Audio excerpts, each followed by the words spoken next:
Welcome to our channel. Today we how to cancel Coursera membership, full guide step by step clearly.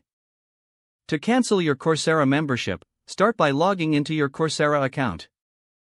Once logged in, navigate to your profile icon located in the top right corner of the page. Click on the profile icon to reveal a drop-down menu. From the drop-down menu, select the Settings option.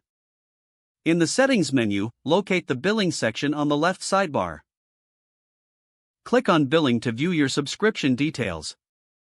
Within the Billing section, scroll down until you find the Cancel Subscription option. Click on Cancel Subscription to initiate the cancellation process. A confirmation prompt will appear, outlining the details of your subscription.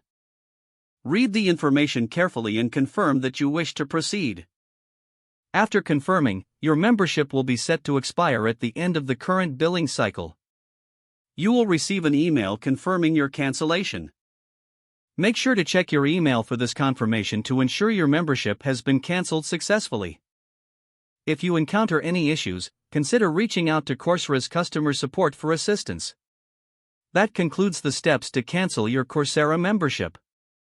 If the page does not load, refresh the browser or try again in a private or incognito window. Make sure you are using the correct email address, then retype it carefully to avoid small typos. If your password is not accepted, use the reset option and create a new strong password you can remember. Check your spam folder for verification or security emails, then complete any requested confirmation steps. Enable two-factor authentication if available to improve account security and reduce unauthorized access risk. After signing in, review your profile details so your contact information and settings are accurate and current. If you see an error message, note it down and try again after restarting your device and internet connection.